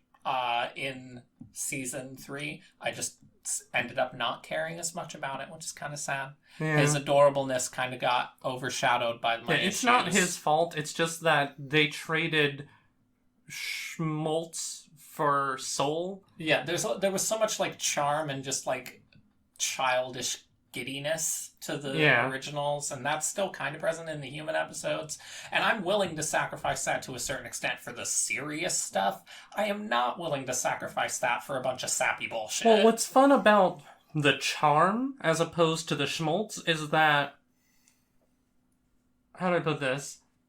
Okay, you can have Hot Pop saying just like that one little joke where it's like, oh, no, it's just my granddaughter and my adoptive granddaughter. That has so such sweet. charm. Yeah. Whereas I feel like in season 3, if that was to come up, it would just be well, Anne, you see, since you became a part of the family, you're a family member now, and so as a family member, you're my granddaughter, and as my granddaughter, you're my family. It's like they can't let it just be. Yeah. It's like explaining a joke. For sure. Oh my god, that is exactly what it's like. The difference... I'm not wrong, you probably use words differently, but this is our lexicon we're developing, I guess. The difference between charm and schmaltz is like explaining a joke. It just fucking kills it. Yeah. Anyways, next is the root of evil. Anne and the planters get stuck in a strange village of plant lovers, which is a vague reference to Midsommar, I believe. So, this is important-ish because we get one scene of him reclaiming one of the animals. Mm-hmm. I wish he would have spread to Earth and helped them control the things rather than the dance. But I guess the dance is like them overcoming their fear of the herrings or whatever. Well, also, it's the planter way, because when it comes down to it, they're not supposed to kill things. Yeah. If they can help it. Well, he wouldn't be killing them, because he just does True, but that... Yeah. I don't know, it's and weird. he would have presumably... I'm just saying that the dance itself... Yeah. Is just how they do things. So, like, it is technically important to the plot. Great callback. Very weird episode. I love the way they scream when the plant gets stepped on. Yeah. I felt like I was not home. I felt like I was in a very scary place I did not want to be in. Yeah. How did you make me feel like a further stranger in Frogland? It did not end up being as scary as I thought it was going to, but it was definitely starting there. I was just like, no. Yeah, this is a weird episode. But moving on, the core and the king. So this is the big backstory episode that we should have done. We should have gotten the teeniest little bit of drip feeding throughout the first 2 seasons of this backstory. Okay, there is some, because we see the frog lady beforehand, because we see the big ancestor thing, and they mention the one who left to go live in Newt City. Newtopia, that's the name. And then we see the one guy, the hammer guy, when they get the hammer. Yeah. So, like, those 2 aspects of it are decently foreshadowed, but just the general attitudes about the king, like, I don't know, we just don't get enough with him other than when he's, like, making jokes. Yeah. And we definitely don't get enough of the core. Well, like, there's little things that could have been done. Like, for instance, when they discovered the basement, which, by the way, they never used the weird pumpkin monster again. Oh, yeah, they never did. Yeah, sad. Pisses me off. You consigned it to a life of torment. But anyways... Maybe in one of those little sub-basements you could have had a painting of Andreas? Yeah, that would have been neat. Could be there, in fairness. I'm not the most attentive you could have person. had a painting of the 3 of them. It's okay. You can reveal some of the plot early. It's fine. I think they do show, in Season 2, I think we do see a painting of them, but it's clawed up. Well, yeah, we see the clawed version. Yeah. Like, I'm not saying that the foreshadowing of their mere existence is bad. That's fine. They set that up. It's just... the literal development of his character, I don't want to see literally all of his inklings of emotion at the ass end. Well, we are now in the last couple episodes of the show by this point. There's like 4 or 5 episodes left. Technically more because they're like double episodes, but... Well, it's, I just don't like... I mean, the literal existence foreshadowing I think does help, because if you show the basically family painting is what that friendship one was. If you show that, that implies, more than just working there, Andreas actually has a connection with the family in some way. I feel like if we were watching it as it was airing, though, we probably would have picked up more on that because we'd be watching videos talking about it and stuff, and we would have noticed, you could tell from the color of the skin and the different outfits that these people are the Planter family. But maybe that's okay, though, because if the alternative is you just hide everything until the last second, then I think I prefer just being able to predict some shit. Well, no, that's what I'm saying. I'm saying I think that part doesn't need to be any more foreshadowed. Okay, maybe we we're watching it in this big batch. We're not like analyzing everything to figure out the mystery. That's true. I concede that partially. But as for his literal interactions, King Andreas, I don't know, I just don't feel like there's enough to him. Yeah, I feel like his redemption rings ever so slightly hollow. Moving on, Newt's in tights. Anne reconnects with her swordsman teacher, and it's alright. Episode, they just need an excuse to have a leader of the Newt army, which I feel like it's a stretch that he brings together all the Newts. He's not like a big friend guy. And it's implied that it's this big new army that he's leading. What he's leading is the straggler Newts that went off into the forest because Andreas started a war thing. Yeah, but it's a pretty big army. Yeah, it's weird that it's grew. I don't know. It's just weird. I think they just realized they only had one major Newt character who wasn't already in some story predicament with Andreas, so they were like, oh crap, he's gonna have to be the leader of the Newts. We don't have one, and we can't just invent a new one last second. That'd be cheap. I don't know. Like, he's clearly the Robin Hood-esque character, and Robin Hood's whole thing is his band of merry men, so I think I'm just primed for that. I don't give a shit. It just seemed like he was weird. Like, Hot Pop makes sense as frog leader because he ran for mayor and all the frogs loved him. Mm-hmm.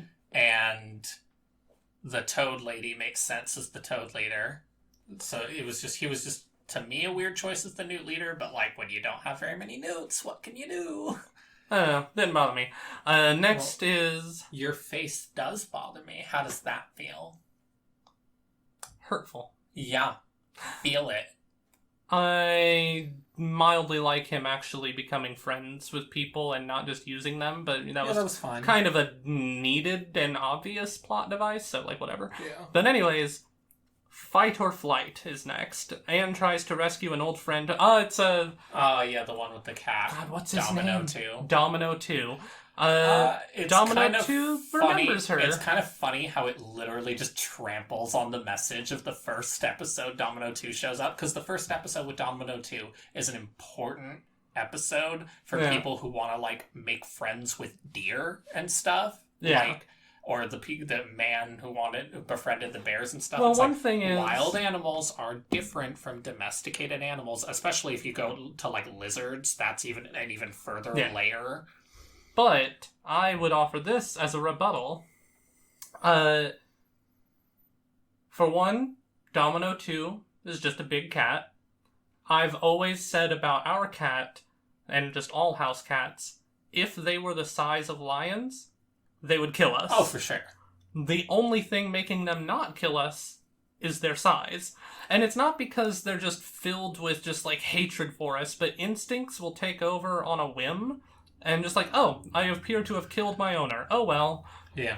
And I'm not done. I am not done. You hold your horses. You have every right to keep going. You pick up those horses and you going. put them in your pocket. You could say every word with just the utmost certainty. I was kind of babbling to keep up the dual conversation, but then you shut up, and so it kind of made it hard for me to keep going. Horses in your pockets. Hold them. So... Also, the problem with the first Domino 2 episode is that Anne, number one, still irresponsible. Number two, has no fucking clue what she's doing.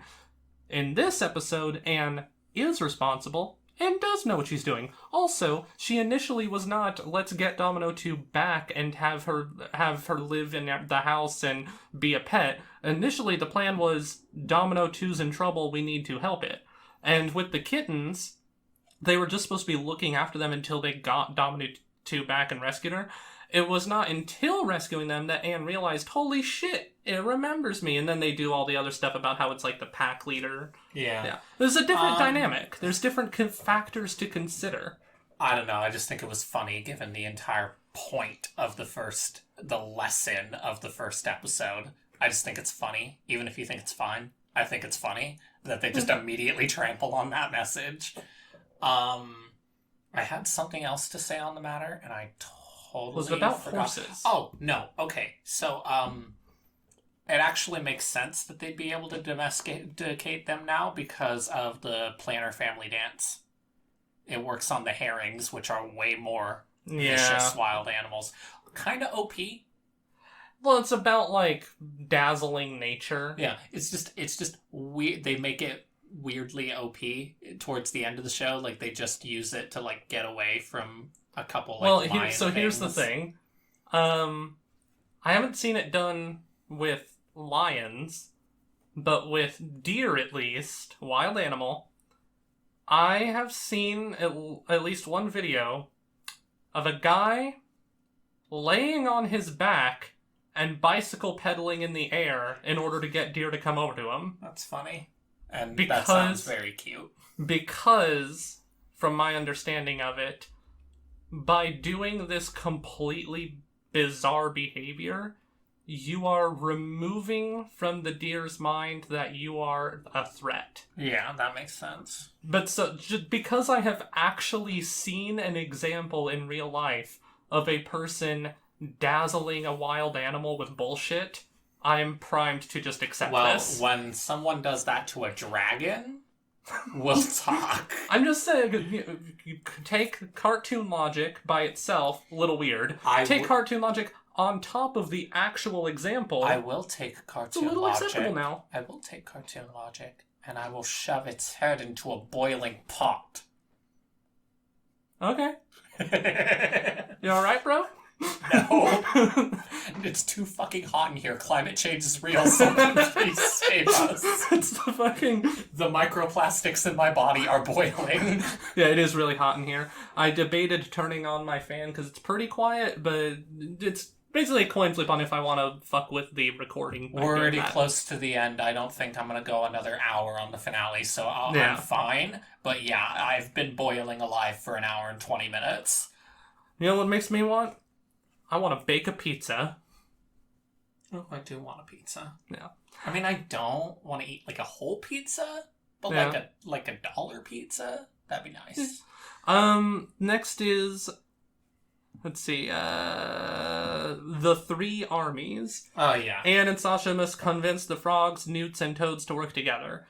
They were all being annoying and fucking around with each other, and it's funny because the hostility of everyone towards the frogs was started by King Andreas because Leaf left. Yeah. Back to that episode, I do like the dynamic between the three. Yeah. They were adorable. And Leaf's prophecy was really cool. I forgot about that part, but all the cool imagery she saw. I actually don't like that now. Why? Because of her prophecy, she thought that intermingling between the dimensions was going to have consequences. No, it didn't. Yeah, I think it was just if he keeps up his thing, because the thing he's keeping is like a road She's of talking conquest. she's talking about like ecosystems and shit, and she saw the imagery of the moon falling. So one could say that that's just her misinterpreting what she saw, but from a narrative perspective, she introduced the idea that there is an interdimensional cost to traveling and mingling like this. And again, no, there wasn't. I would have to rewatch that scene to be able to argue with you, but I'm just going to assume you're wrong because it makes for great television. Well, fuck you. Anyways, back to it. The Three Armies. Yeah, they were annoying and fucking on each other. Anne flips out and goes all blue and to basically just do a big power flex of just like, look at all this shit I've done for you. Can you do one thing for me? That'd be really nice. Thank you. And so they do it. Kind of a very, very basic episode. Yeah. And now we get to the beginning of the end, all in, and the hardest thing. We'll just talk about this as a blob. Yeah, but this is basically like the whole final act. Weak. Yeah, weak. Very frustrating. Some cool parts, it feels but like weak. it feels like it constantly was shying away whenever it got to anything cool. It felt like it was like we get barely any possessed Marcy stuff. We get barely any Marcy stuff. Again, Sasha is the character who I feel like goes through the full... In this episode, I feel like I didn't care at all about Anne's big, like, I'm going to become everything I want to be. Who am I? And whatnot. I didn't really care about that journey because it kind of came out of nowhere last second. It came out of nowhere. Like the weird essay thing. Like, it was a weird thing to just... If we had seen that in episode 1 or something... Yeah, if it was, like, in her backpack or something, and then it does a flashback or whatever. But yeah, no. I feel like I cared way more about Sasha's growth, which is, like, I'm not obsessed with power anymore. Yeah. Fuck you. And it was pretty... Yeah, Sasha's whole segment was the best segment, because we get a kick-ass fight between her and Marcy. Yeah. And we get the cool scythe, and we get Grimes' arm getting cut off, even though it doesn't... I know they're not going to show the blood, but they didn't show at all how he's just fine from an arm being cut off. Yeah, the most I could say is that Toad be tough boy. And I get, like, obviously, like, I guess we're just going to assume her cloak around his arm is good enough to, like, cauterize it. Like, it's still bleeding. You're just slowing To be fair, the as I process. said when it happened, I don't know frog biology. Maybe if you cut off a toad, then he's not a frog, he's a toad. If you cut off a toad's arm, maybe it doesn't bleed that much. I don't know. Maybe not. So we should take that into account. Yeah. But other things to consider... That was also something weird. In the vein of blood, they cut Darcy's face and she bled green. Yeah. But she's being mind-controlled. Her biology hasn't changed. Yeah, they altered her memories. So what I think it was that her image was part of the hallucination stuff. I don't think so. They didn't really imply that, but I was with you until the scene kept going. Yeah, I guess you're right. That was just kind of a weird thing. It's kind of like the... sense. Oh, this reminds me. So, Star versus Marco, the unicorn horn. Oh my fucking Same god, shit. that plot But thread here's that the went thing. Absolutely nowhere. You are just killing Hold me on. right now. It was supposed to be something. Apparently, I could be mistaken, but I was reading this the other day, something from the creators. Apparently, that was the result of Disney asking them to tone shit down. Originally, he was going to, because of his injury, he was going to be stuck in the realm of magic after everyone evacuated, and Star was going to go back for him. Okay. That was the original plan. Okay, at least there was something to that. Yeah.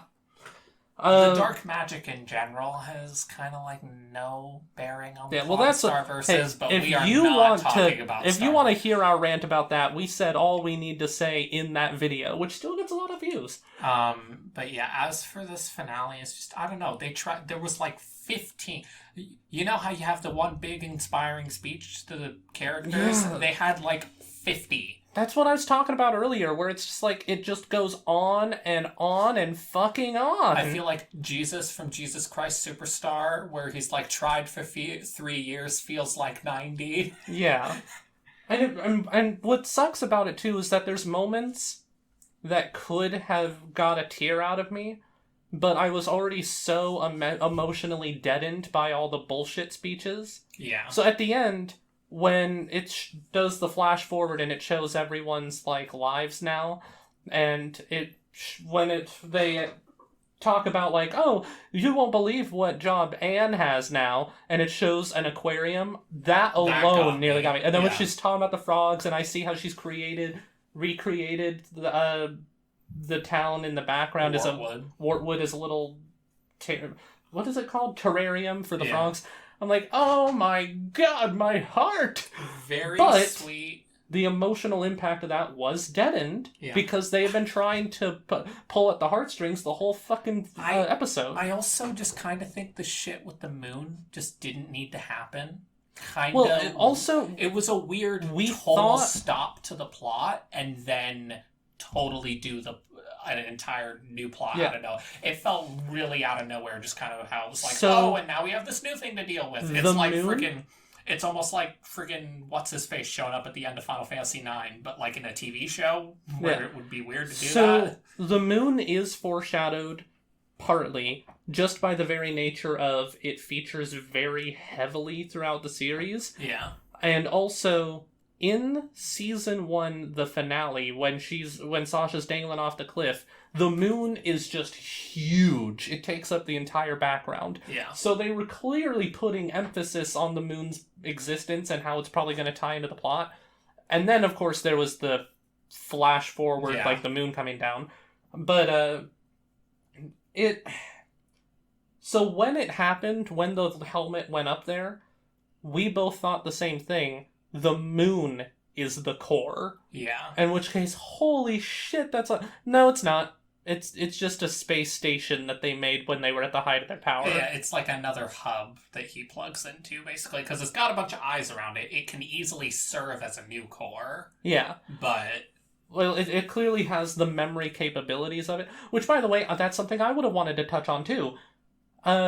When Sasha severed the cable connecting to Darcy, and it freaked out the mind inside it, so I was trying to think of, like, the logistics of how this works, and the way I would imagine is that the core mind is flowing continuously in and out of the helmet and putting data back and forth, and so when she cut that cord, anything in the helmet is stuck there and vice versa. But what really just happened is it just killed the main core, and who knows... No, everyone's just there. The entire core's construct is in the helmet, which does not make a lot of sense to me. Another thing... Or at least they didn't demonstrate that most of them are gone. Another thing, I don't get why they're so insistent on being evil. They know that there's 3 powerful people that are gonna go boom. Do they need to... They're fine in Newtopia. Do they really need to be when you know that fate is against you and like what you live in a paradise matrix in the core, you love being in the core. Well, the core, I think, is one of the things that's made them sociopathic. Yeah. But so I was thinking of like options because they were talking about like our way of life, blah blah blah blah. So first of all, electricity. They seem to have that down. Frobo was made before the music box was restored to Andreas. What it seemed to be, and what the implication I was given, was that they power their castle with the music box, but they have the ability to make electricity. And so and they just went dormant until the box was found again. And so I was thinking maybe this core runs off of something that they can only get by conquering other worlds. Like, maybe Kingdom Hearts style, they need the heart of planets. I don't fucking know. Yeah, but that would have been nice if they had actually... Well, that's what I was going to say, is that, like, that never came up, so I was just wrong. No, they just wanted to strip it for water and wood, I guess. Which, like, when you know, like, the level of the stakes, cut your losses... Well, and also, it's I just don't... Andreas makes sense. He's still alive. He doesn't just need to sit in a helmet for all eternity. Well, another thing. Why Earth specifically?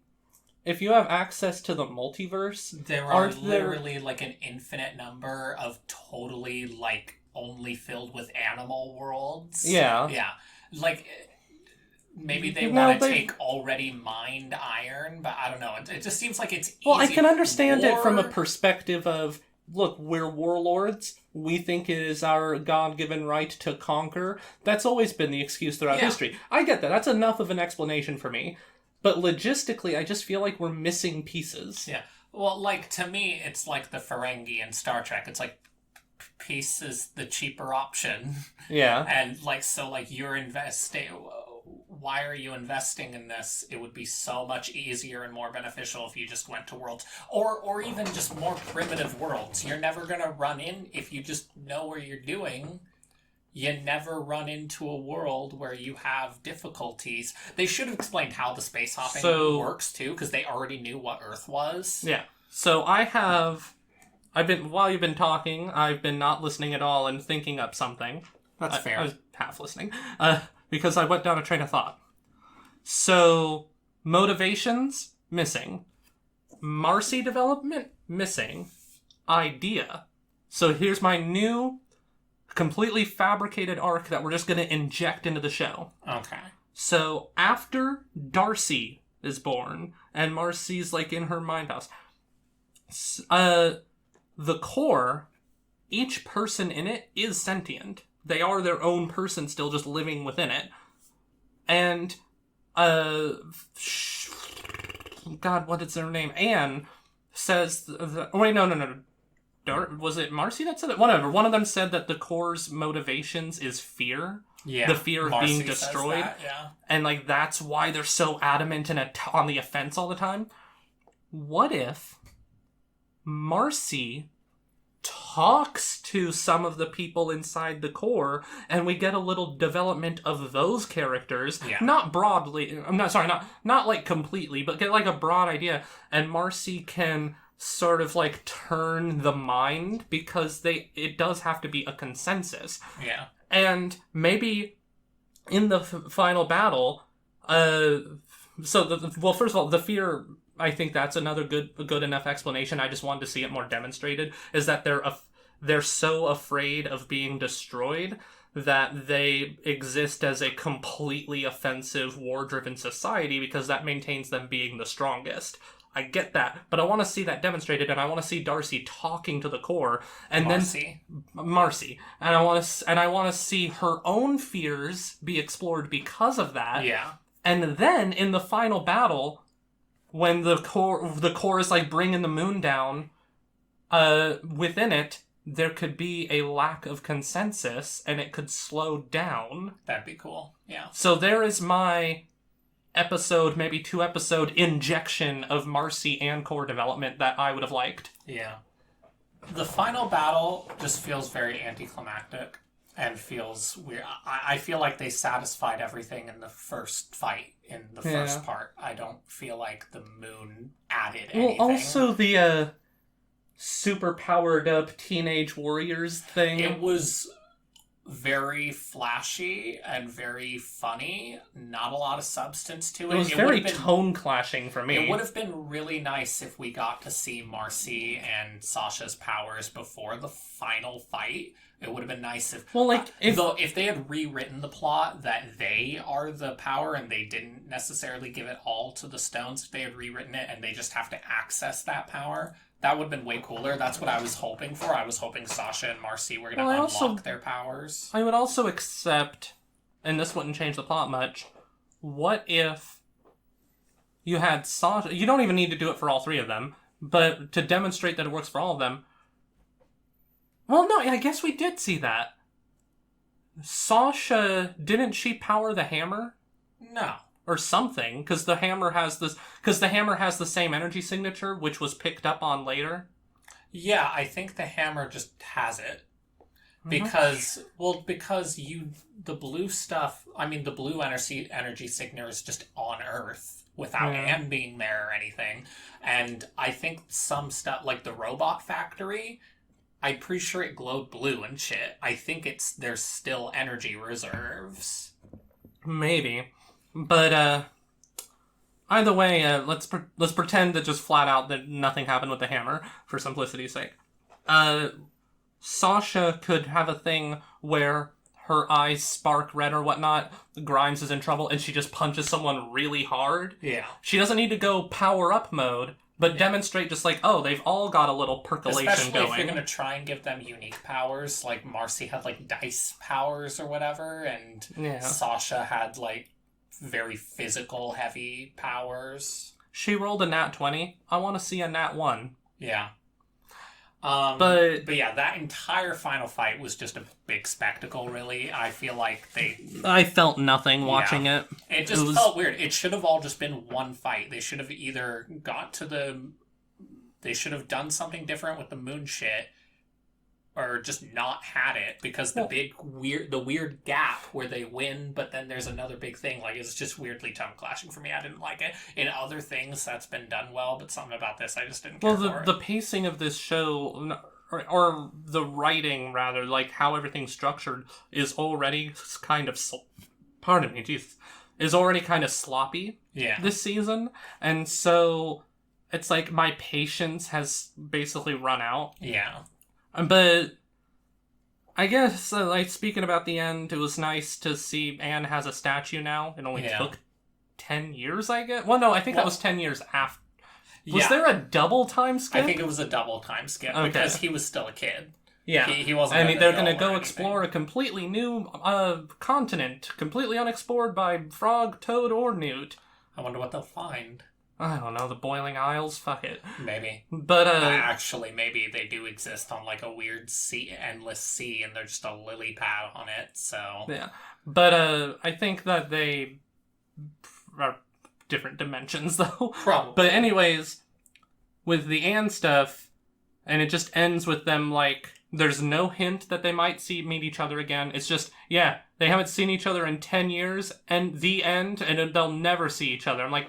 Wow, that's depressing. And the moral of the episode is like, look, things end and that's okay, and you have your memories. I'm like, okay, yeah, but fuck you, this is fiction. Give me my fantasy life. Yeah, to a certain extent, I get it, but like, it's just something that personally annoys me. I want a little bit of fucking hope that they're going to see each other again. Especially since... The world is already way too fucked up for my fiction to be all fucked up. Don't worry. I'm learning all of the lessons in real life. I don't need the cartoon to teach me all the lessons. Everything is dying around me. And I know you might be thinking, oh, well, you're adults, this is for kids. No, kids are learning the lesson just fine. Yeah. Like, with school shootings alone, like, a lot of kids are learning just like, hey, sometimes... the people in charge don't do anything, and then a bunch of your friends die. Yeah. And I'm not saying it's a bad lesson. I don't think it's like Marcy moving away wouldn't be an issue. It's how severe it is. It's not like they're gone for a year. It's like, no, a decade of confirmed time in which they do not see each other. Yeah, it's the intensity I don't like, because Adventure Time is full of change. And Adventure Time really rides the line of what I personally accept. And it already goes pretty fucking dark. But with this, I don't know, it's just unnecessary to me. Especially since the consequences for interdimensional travel turned out to be nothing. Yeah, so I don't know. And then you have the weird shit where she's a goddess. Oh, or going to be. I don't have the energy to get into all this. Oh, there's the guardian deity of the stones who watches over the multiverse and wants her to replace it. And it was so weird and all over the place. We have a little gif of Sprig doing a little freak out on the controls. That's how this entire fucking season feels. It just feels like it beats you with one more new plot detail by the second. This whole last episode was just filled with so much sensory overload. So 2 things. 1, Anne's dead. Yeah. Anne is actually dead. Yeah, this is a copy. Yeah, it's said that, like, for all intents and purposes, you're the same person. It's like, no, I'm not. What? You killed Anne. You copied her before her death. That's not saving her. She's dead. Yeah, we've all seen playthroughs of Soma. We all know how this works. A copy is not you. There's no, like, especially if they had commented, oh no, your soul's in this body, you're fine. But no, they specifically comment for all intensive purposes, which is just a fancy way of saying, like, as far as anyone can tell, you're the same Anne. That does not make it true. Yeah, I think that they probably did it for a cheap laugh, because then she's just like, oh, that's not going to keep me awake with existential dread. But, like, not worth the laugh, don't do it. Because when you kill off a character, you killed off a character. And I don't care that there's a copy. That's not our Anne. Our Anne is dead. And I don't think that was really necessary, especially if she's talking to the guardian of the multiverse. They could have just saved her. Yeah. Also, it feels like a really hackneyed way to get out of the ending, but at the same time, the way she even dies in the first place is kind of a hackneyed out of nowhere last second if you thing. need to, don't forget to use the spell. What now? Did I not tell you? No. Oh, okay. Well, here you go. I'm just like, you couldn't have hinted at that. So, after watching this ending, I want a written apology from everyone that accused Avatar of being Deus Ex Machina with the lion turtle. I want an apology. I mean, I agree that it's better, but it's still pretty bad. Lion Turtle comes out of nowhere and it's like, the entire point is that you have to make a moral choice and you have to decide if you are going to stand by your morals and suffer the consequences or betray your morals. Nope. I'm just going to give you the win button. That means you don't have to face any consequences. Yeah, well, the fact even if you think that it undermines the message of the story, the fact is that it came out, I don't know how soon before the finale. Was that the episode before? It's in the same 4-parter, because Sozin's Comet is 4 episodes. Right. It's been years. Yeah. But the point is, it shows up, and then in the final battle, he uses that. Whereas this, there was no preamble. Just like, God of multiverse, whatever, who gives a fuck, I'm going to sleep. It's like, what the... And I love... There's 2 Deus Ex Machinas in that battle, because you also have the fact that a rock hits him in the back of the neck, and so he unlocks the Avatar state again. Yeah. Which, like, I'll forgive that, because I also forgive Korra getting all of the elements back. Well, Avatar was already so well written otherwise. Amphibia, by the point that these Deus Exes happened, it's like, you're already stretching my patience. Yeah. But, Lion Turtle aside... Just one final comment. I would have really liked if he had to spare the Fire Lord and then suffer the consequences for that later. Maybe kills Katara? Not Katara, because I love Katara, but someone who's important enough. Like South Park, just it's a character that they thought the fans wouldn't miss. Yeah. Kill Ty Lee, I don't know. Nah, I feel like it should be someone that matters to him. Yeah, to him. Yeah, I agree. That's why I'm saying kill Momo. Yeah, but that's not a human. Okay, but kill Appa. I guess. Yeah, I probably could kill Appa. I mean, Appa's like the entire season 2 plot, so yeah. Appa was with him in the ice. And and here's the thing, I don't even need it to have consequences in the show. I'm fine with the implication that there can be consequences. That's fine enough. It's just, I would have liked for him to have to make a choice. Yeah. But we're not talking about Avatar. This video is already plenty long enough without me. Hey, you're the one going that far off the rails. But this finale just felt very rushed, very ham-fisted, very constantly beating you over the head with sadness and plot information all at once. Yeah. Just way too much. I really don't care for the goddess stuff at all. Feels like out of nowhere. I really just thought the whole final fight was weak. I liked Sasha's segments. I wanted way more development from the king, way more from the core, way more from Marcy, way more from the random couple you're going to make a lesbian at the end. It's kind of like when Korra and Asami are all lesbians at the end of Korra, and I'm just like, but you had like 2 conversations with each other. I just have to believe, for my sanity, that there was originally a more coherent plot that got censored or cut down or something. Or we're just blind. Yeah, I can also accept my stupidity. I'm perfectly willing to accept that. But also, whatchamacallit, like, could you at least, if you're not going to explain the library book person, could you have had the Guardian say that they influenced that? Yeah. If you're gonna Deus Ex, have the Guardian explain everything. Yeah, why not? I mean... But here's my speculation. So, I am on 100% on board with Amphibia and Owl House taking place in the same multiverse. And Gravity Falls, possibly, because of the whole Gravity Falls episode. Yes, but there's another can of worms with that. But So I'm just fully on board. Owl House, Amphibia, same universe, multiverse, whatever. And so I'm curious about some things because there was a lot of star imagery, and he's like this god being, and the villain of Owl House, the true villain as we now know, is the child from the stars. Yeah. And he is terrifying. So I'm wondering if there's a connection there. Not that they're the same person, but like, what if they're from the same origins? I don't know. But I'm just disappointed because I was hoping against hope. Maybe in this Owl House stuff, they're going to bring up Amphibia and reunite everyone. Yeah. But with the 10-year time skip, that doesn't seem likely unless they do another 10-year time skip for Owl House. Or just alternate timeline. I mean, they already killed Anne, so might as well just have another timeline be happy. Right. And as for why I'm so on board with it, again, at the end of Owl House, or not at the end, but... Yeah, it's in the final episode when they're back on Earth, right at the last. So final episode, final scenes, her mother has open on the counter a news article saying, "Girl lost in Frog World?" And with a picture of Anne. Like, this wasn't just a little Easter egg, this is the final shots of the final episode. Pretty big fucking place to put a little Easter egg like that.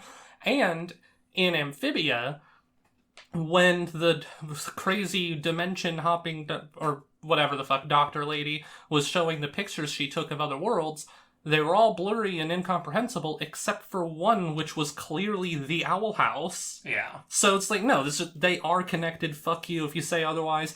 I was right when I said that Rose was Pink Diamond, and I'm right about this.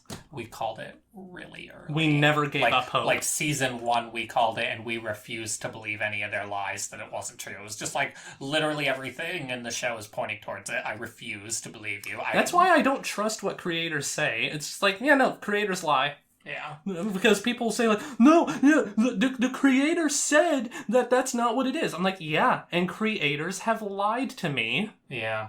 I can't trust them. But yeah, Amphibia kinda, I don't know. I feel like I disliked it more each season. It was never like bad. Like I was fine with it. I liked season 2, but to me the most emotional moment in the entire show is still the season 1 finale where she has to let go, where Sasha chooses to let go. How are they gonna use a music cue like that and then not use music to the same effect later? Because they did reuse the music for the band episode that they did. Yeah. Where they wrote a song. They were playing that during the final fight, the instrumental version at least. But it's like, yeah, I felt nothing. It was too flashy. I did not find the final fight sequence to be appealing to look at, personally. It was a little much. It would have been nicer if we got to see more of their calamity powers, because it was just sensitive. It almost reminded me of the graffiti-style Teenage Mutant Ninja Turtles cartoon. Yeah, but people get very upset if you criticize that animation. I think it's well animated, but well animated does not mean pleasing animation. I respect what they were going for. I have no interest in it. It's just weirdly, it's really hard to look at. Though. And I have bad eyes. Yeah. But you do not have bad eyes, and you agree with me. Mm-hmm. So, I will say, I wish that it was reversed. I wish that it had a rough first season and got better. It's always sad when you have a show hit the ground running and then just fall on its face at the finish line. Yeah. Starverse is still a worse example. Oh, God, yeah. Do not get me wrong. I still like Amphibia, and if they make more, I will watch more. But I do think that it fumbled the finishing line. Yeah, just squeezed too much and too little. To quote Bilbo Baggins, it spread too little butter on too much bread. Spread too little bruh. Do you even lift bruh? I love that in Sasha's temple. Oh, yeah. Yeah, yeah, it's just kind of a very cute show. I love Sprig. That's my final thoughts on the matter is I love Sprig. He's adorable. He is my child, and I will murder anyone that lays a finger on him. Yeah, I guess I don't really have much else to say. Tell me in the comments what you thought. Be warned, if you start your comment just calling us fucking idiots with our head up our asses or whatever, because I've gotten some of that on some videos, I just want you to know, I truly do not give a fuck. Please comment, because comments help the algorithm. Please tell him how much he's stupid and wrong and how much I'm right about everything. Well, there was one video, I think it was a Family Guy one, where the guy was rambling about how you guys have your heads so far up your asses you could probably taste your own prostates. Oh yeah, parenting is easy. It's just a word. Anyone could do it. Hell, even you could do it. And I'm just like, what? And I listened back through the video, and I'm just, to try to get a gauge for context, I'm like, I don't get it. What the fuck is this guy babbling about? And that's half my comments. I do not understand what you people are babbling about. But please continue to babble, because it's good for the algorithm.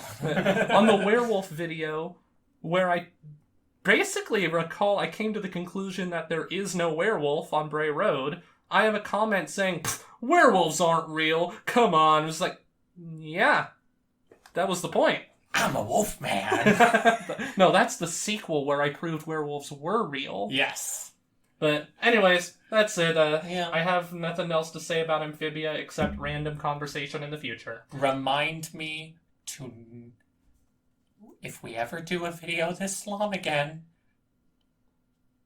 to bring ice cold water and to never do a video this long again. That's great. We will. I know we will. But we're going to space it out because, my God, I'm dying. Climate change has made it... maybe we could have sat here for 4 hours playing Rugrats in the past, but climate change has wrecked us. We can't That is a deep cut reference for this channel standards, because that was 1 billion years ago. I know. Those days have passed. Well, I just need to put the fan on its low setting. But anyways... you just need to literally move the Earth farther away from the sun. If I could, I would. Are we done? Just change the I gravitational would just like to point out that I have universe. started to close out like 3 times now, and you're pulling me back. Do you have anything else you would like to say? Because you are the one prolonging the video you're complaining about. I'm not stalling. Yes, you are. You're doing it right now. I'm stalling. Yes! Good movie. Yeah. No, good show. I wonder what we'll talk about next. We'll find out. Yeah. Yeah. Bye-bye, everyone. Bye!